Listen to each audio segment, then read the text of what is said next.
How about you? Good morning, class.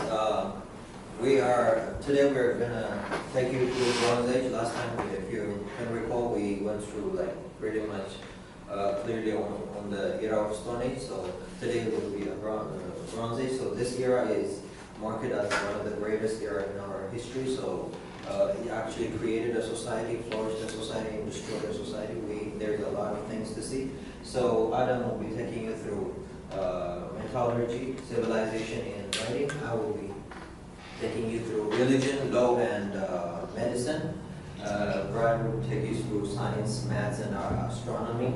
And finally, Stephanie will take you through how the knowledge actually transferred to different areas of like during those civilization and how it collapses. So without further ado, let's get into that presentation.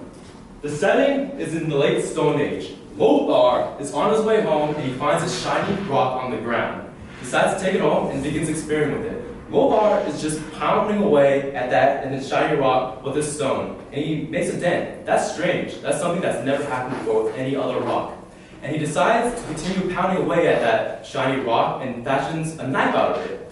Later that night, he's talking about he's doing a story around the campfire, and at the climax of the story, he's raising around his knife and it drops into the fire.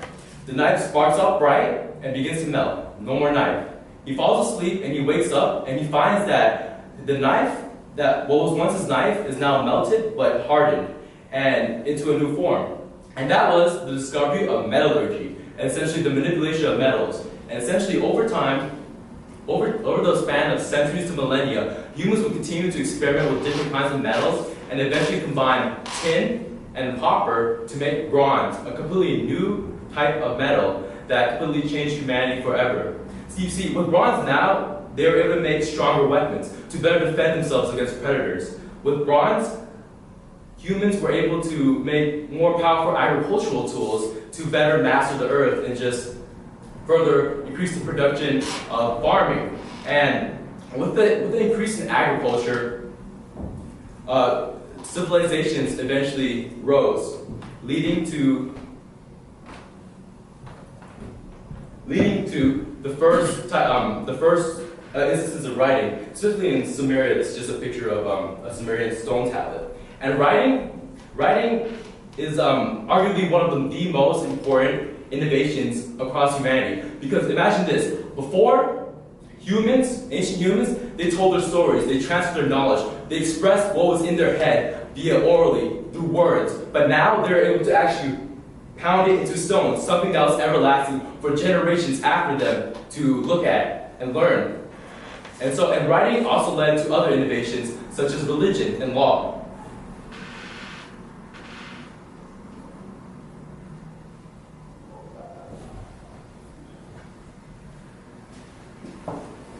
So one of the significant aspects of this era would be different types of religion come to existence and different types of belief system came to existence. And the first one that we have I have put together like a few of them, like these things. I assume that they represent the era pretty much.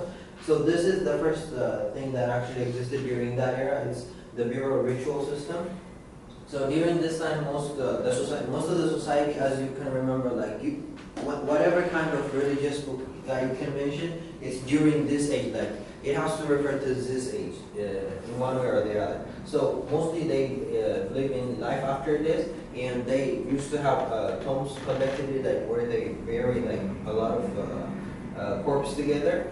And the thing that makes it very special about this time is like, when they bury someone, they bury them. Since they believe that there is life after this, they bury them with something that we use it with the daily equipment. Like since they think that they're gonna live there forever, so they kind of want them to live in there. So so you can see here like our daily objects would be buried under the dead corpse. So when it comes to religion, the other aspect of it is the significance of the sun. So many religions during that time actually assumed that the sun is like as a god or goddess. So here you can see, click on this one. So here you can see like the Egyptian had Horus and Ra, which is ultimately Horus become their god of sun. In Mesopotamia have Utu and Greek had Helios. This is Helios, like he actually drove what do you call this? Chariot. Chariot. So they signify that since during that time there is not much that they know or they can do. They think that the sun is like their ultimate manifestation of God's nature. That's why, if you remember, like Abraham, he's the basis for different for the most Abrahamic religion. So the first time when he came out to find God by himself, one of the first things that he assumed as a God was sun. You can see the era is mostly related with signifying the sun as a god. Can you go on? So the second significant aspect of the era would be Hammurabi code of conduct or rule. So Hammurabi is the sixth king of Babylonian dynasty. So he belongs from nomadic people in current day, like the central Mesopotamia. Currently, I think it's Iraq. So he belongs from Syria. So he was the one who created the Hammurabi. Nice. So this the Code of Hammurabi, it's one of the first written code of conduct. So it has approximately 282 laws, and it's mostly known for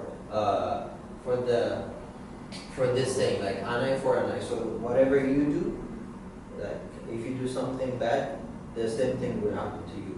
So it has several different types of laws, but this is like the famous. Next. The other significant aspect of the era would be medicine, specifically this surgery on your brain.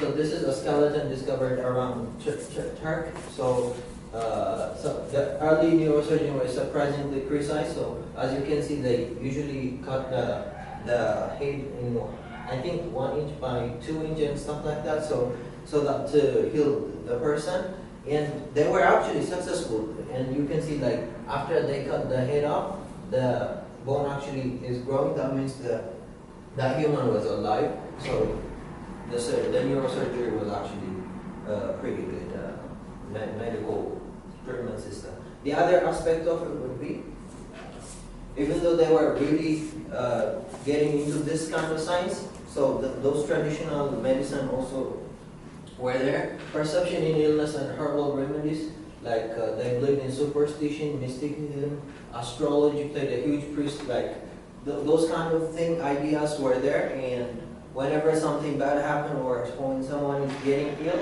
they try to address that through ritual systems, and mostly the prescription were coming from the priestess during that time. So, thanks.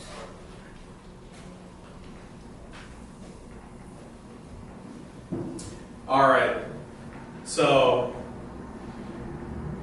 the starting of mathematics, and specifically Babylonia and Mesopotamia, you have to understand that as a civilization, you have to look over agricultural resources, taxation of citizens, and measuring plots of land. That's what was valuable. So as a product of that, the Babylonians had to create their own number system. How we use our number system, using bases of tens, they use bases of 60s. That meaning, in our number system, decimals are only 1 through 9, and for them it's much larger.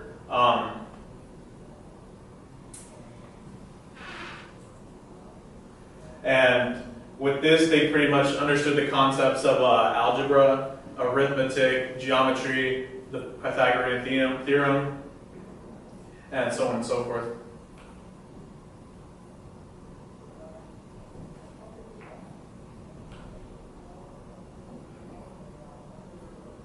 And this one's not on. And then there's Babylonian science and astronomy. Starting out pretty much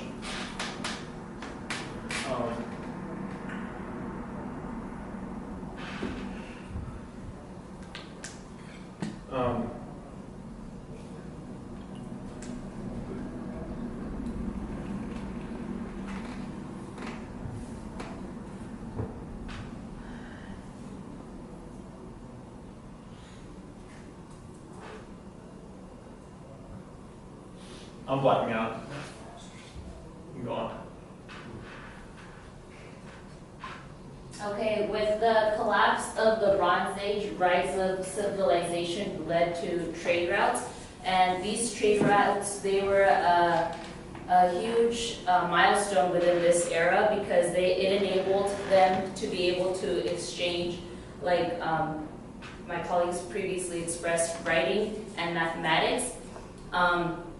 And throughout the exchange of these of this knowledge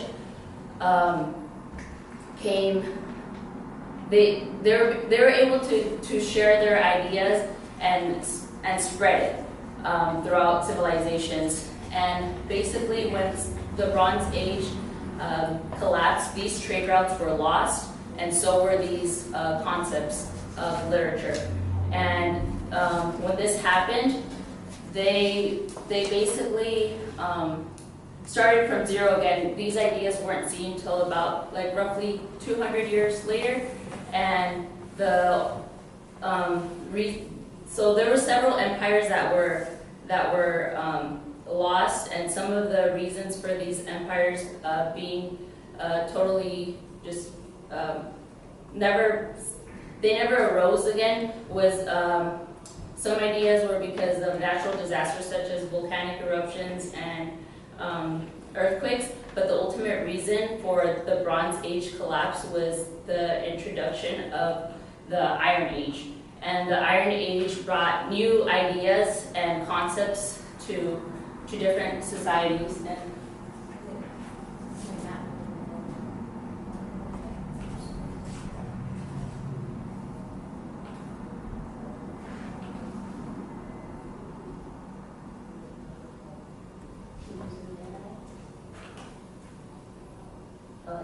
And so here you can see a map, and these were the trade routes here, and the ones that have like fire in them were cities that were destroyed, and the ones that have the little blue like little tent castles are cities which survived. So here you can see that basically most of the civilizations and empires within the Bronze Age, they were destructed. Any questions?